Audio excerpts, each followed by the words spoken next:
Viktor Gyokeres chooses Premier League move amid Arsenal and Manchester United interest.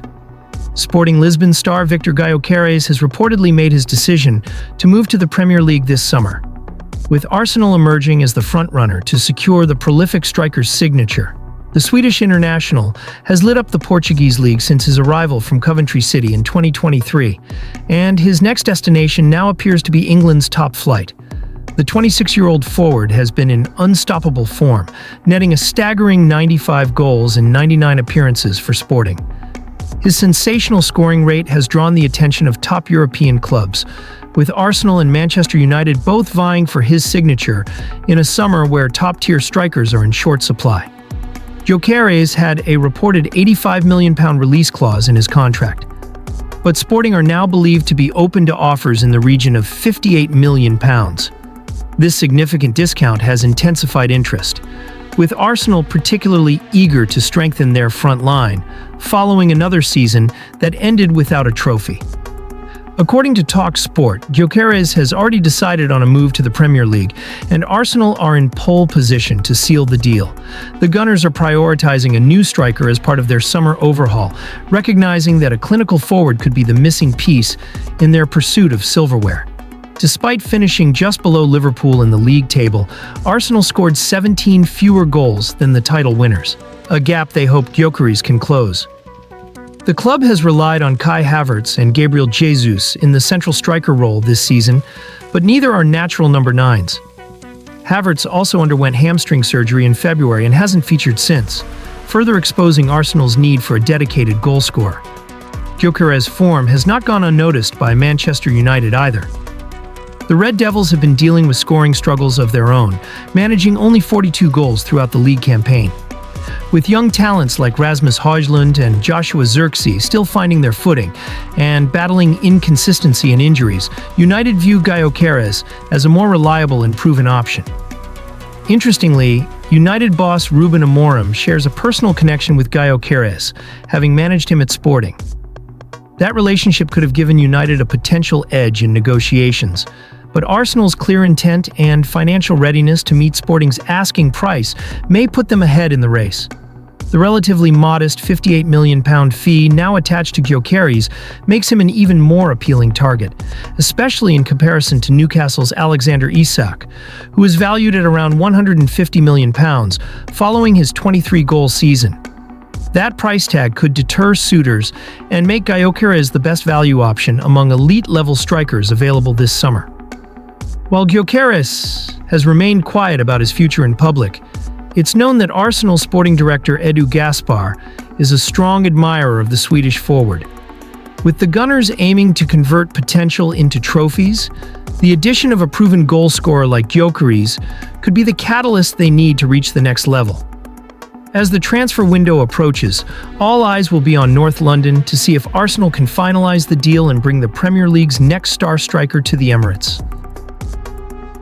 Antony breaks down in tears after leading Real Betis to historic European final. Manchester United loanee Antony was overcome with emotion after helping Real Betis reach their first ever European final. The Brazilian winger, currently on loan from United, delivered a sensational performance in the UEFA Conference League semi-final against Fiorentina, scoring a stunning free kick and assisting the winning goal in extra time.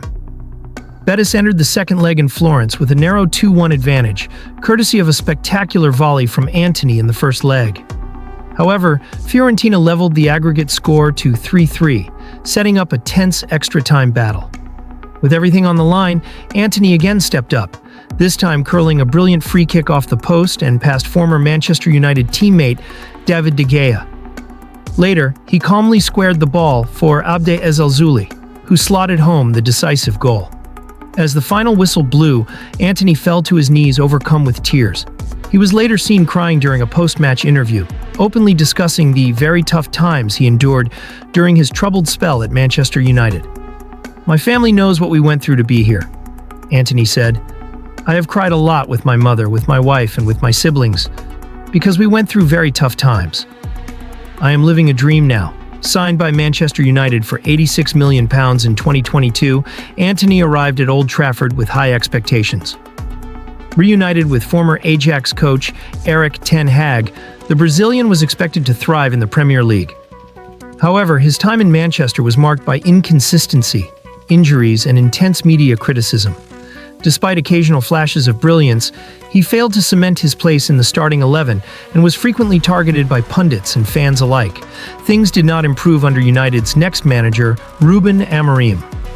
After a string of underwhelming performances, Antony secured a loan move to Real Betis in January 2025, a decision that has since transformed his season and seemingly his career. Since arriving in Seville, the 25-year-old has rediscovered his form, tallying 8 goals and 5 assists in just 21 appearances. That output already surpasses much of his entire Manchester United spell, during which he scored just 12 goals over more than 2 years. Reflecting on his resurgence, Antony shared what has made the difference for him at Betis.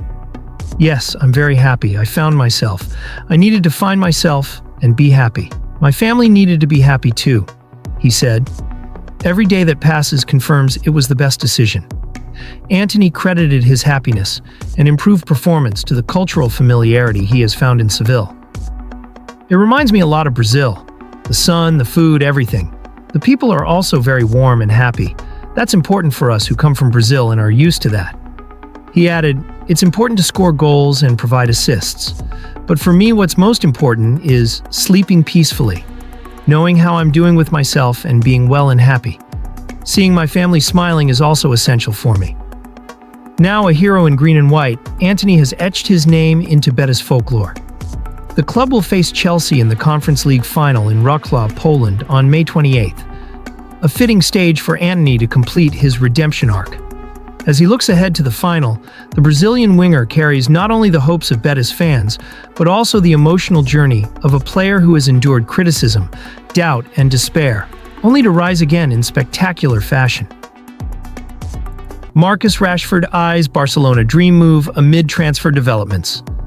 Marcus Rashford's future at Manchester United appears increasingly uncertain, with reports confirming the England international is pushing for a permanent move to Spanish giants, FC Barcelona.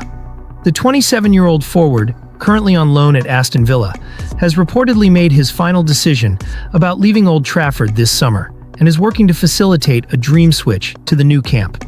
Rashford, once seen as the poster boy for Manchester United's post-Ferguson rebuild, has experienced a turbulent few seasons.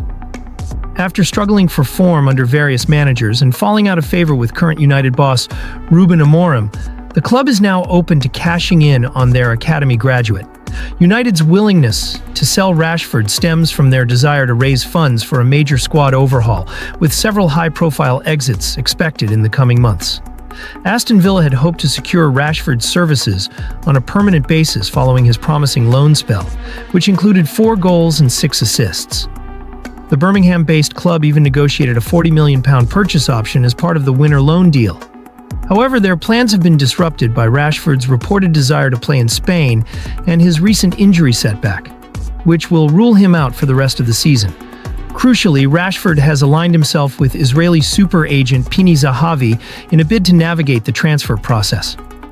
Zahavi's close relationship with Barcelona could play a pivotal role in sealing the move.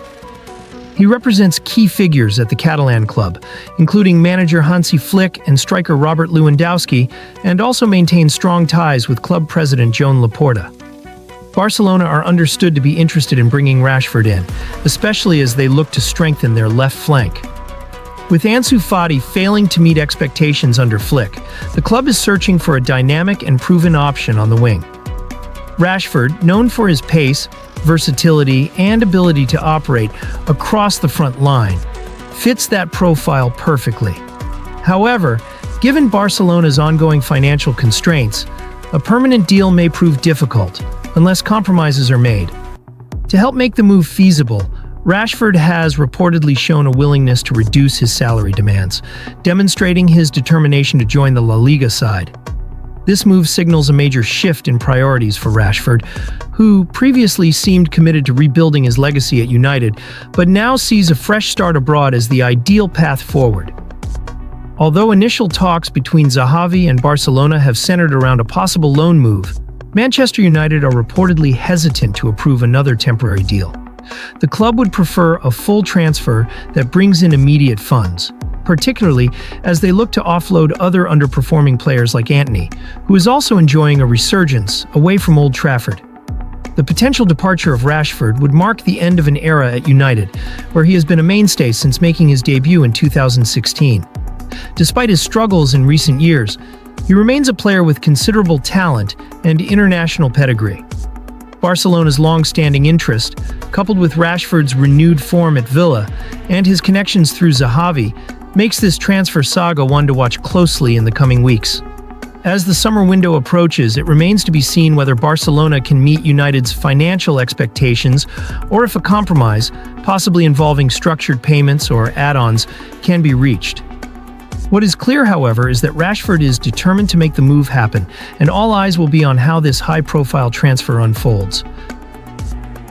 Ruben Amorim confirms Bruno Fernandes is not for sale.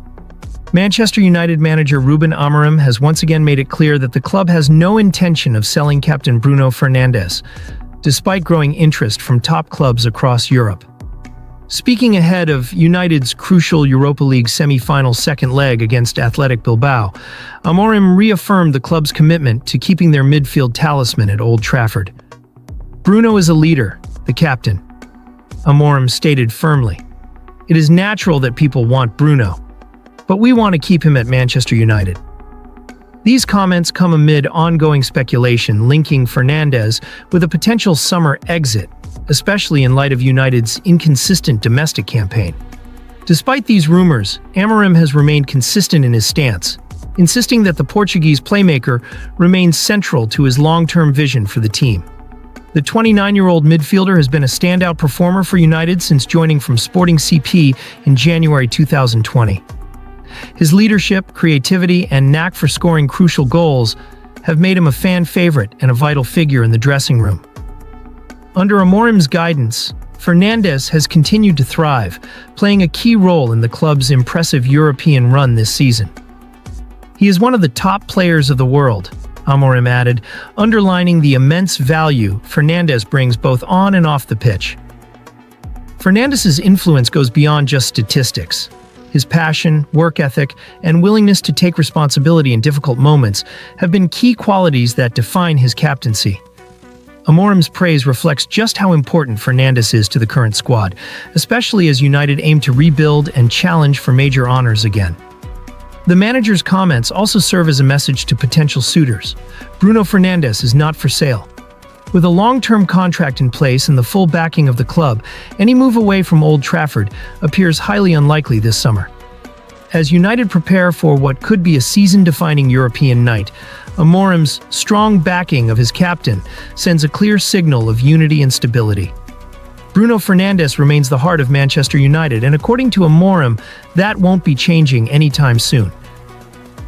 Arsene Wenger urges Europa League rule change amid Manchester United and Tottenham Champions League. Twist.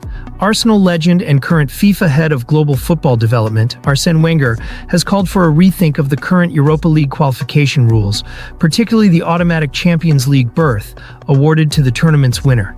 His comments come as both Manchester United and Tottenham Hotspur, despite underwhelming domestic seasons, are on the brink of reaching the Europa League final.